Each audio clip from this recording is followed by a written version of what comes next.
or "Hi, I'm the MSG, the middle-aged stone gamer." Now, before we get any further, I'd like to point out that I'm not a PlayStation fanboy. I originally bought the PlayStation 1 because it was such a breakthrough machine and had many happy hours arguing with friends on whose go it was in our Worms League or taking in turns on Aids Odyssey. So it made a complete sense to get the PlayStation 2 when it came out. Again, another great machine, full of fun games. When I first heard about Microsoft getting into the games market, I was worried. My reasons? Well, just look at how Microsoft had been up until then. Anyone designing a program which is both wanted and successful, sooner or later got a visit from Microsoft with a simple message. Sell us your program, or make a low-grade copy, flood the market, and you'll be left with nothing, which they did on more than one occasion. All Microsoft seemed to be interested in was market share and profits, not producing a good product that customers would be happy with. As a side note, I'd say that this is how America is run, and is half the reason why the world is in the state it is today. Also, look at how Apple is trying to bully its way in the world. Something about the American psyche?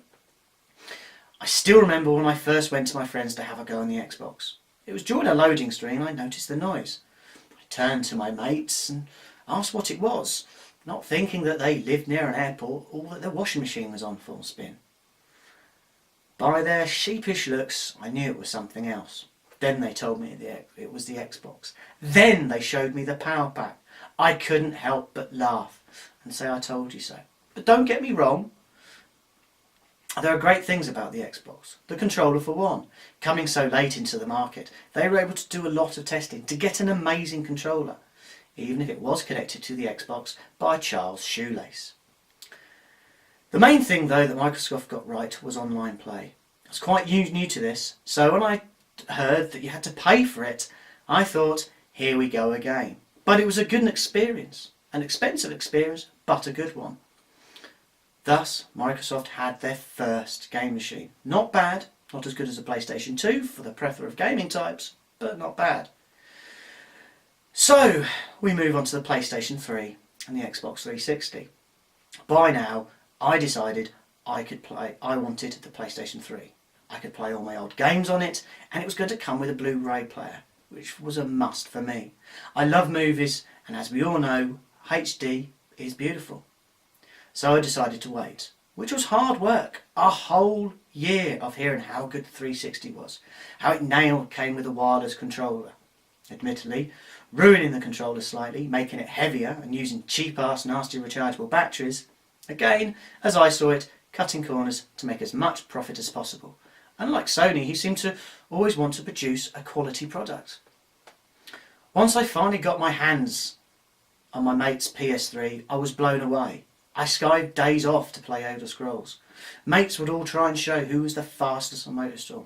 And for some reason, one mate liked jumping around being a woman with a big sword. I think there were some underlying issues there with him.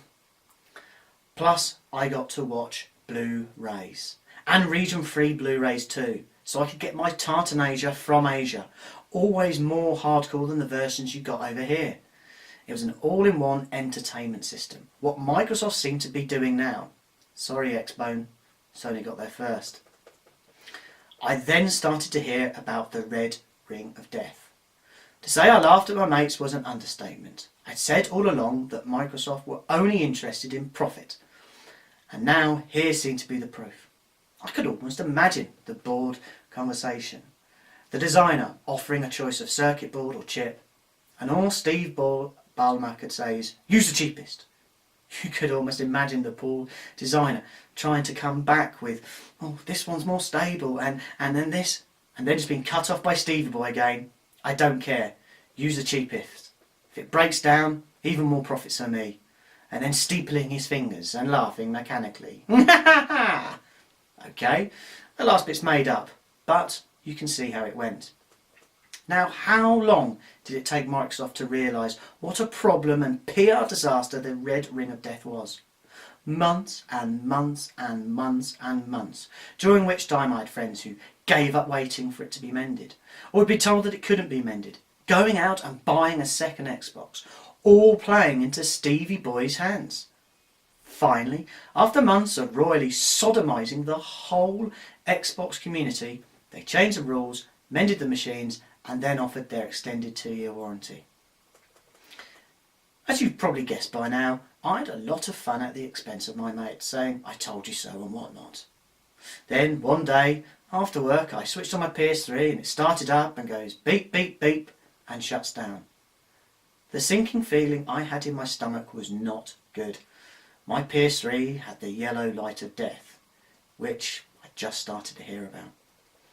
So, with trepidation, I called the PlayStation warranty office, as I was very close to the end of my 12 months. In a call that took about 5 minutes, they agreed for me to send my PlayStation 3 back, which they would fix. So I boxed it up and sent it away. 2 days later, my PlayStation 3 returned as good as new with an extra 12 months warranty. Now that, ladies and gentlemen, boys and girls, is customer service at its best. Now, I know over the years there's been a debate about which machine was the best, and I'll get to that and which machine was best. And I'll admit that the early games were better on the 360. The cell was hard to program for, and a lot of the third parties just didn't really bother to get up to speed with it. The fact that a lot of the companies were American publishers and designers surely had nothing to do with this. I repeat, had nothing to do with this. But because of Sony's philosophy in gaming, you started to get things like Sackboy and Heavy Rain, a truly amazing game which I played through 4 or 5 times, with my girlfriend watching and easily getting caught up in the action. By the end, the Xbox and the PS3 were on par. Third parties started to use the cell properly, and we both had the same sort of graphics. Then The Last of Us came out. I've been looking forward to this game. It looked amazing and beautiful. Once I finally got my hands on it, I was blown away, and it made me look forward even more to the PlayStation 4. If the great Naughty Dog could squeeze this out of the PlayStation 3, what is going to be possible on the PlayStation 4? So, that is my history of PlayStation versus Microsoft. I felt it was important to mention this, as history is important. If you don't learn from your mistakes, you'll never move forward. Plus, you can start to see the patterns which I now hope to show. So the rumour mill has already started early this year about the PlayStation 4 and the Xbox One. All sorts of rumours started flying around. What is going to be more powerful? Who will have the best graphics? Now, I'm not going to pass judgment on this until I see and use both. I don't know, and neither do most of the commentators. I want to discuss what I feel will be the overall feel and experience you're going to get from these machines.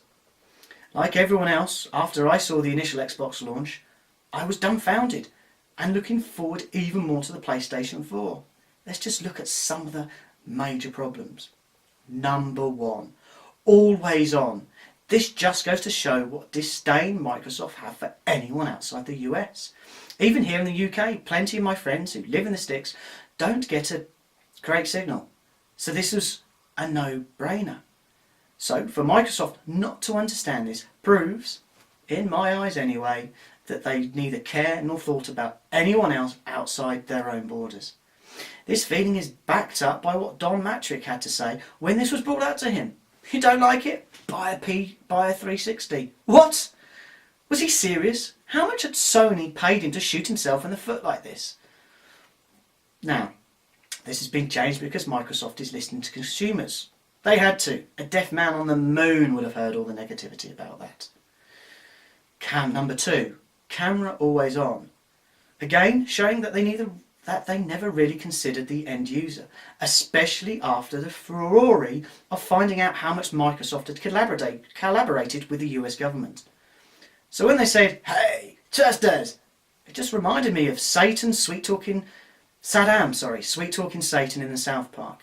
And we both knew what Saddam wanted to do to Satan. Again, Microsoft had backtracked on this. Well, they'd have been stupid not to. Okay, I'm going to leave that there. I've got plenty more to say. If I get lots of reviews and you guys like what I've got to say, then I'll be back.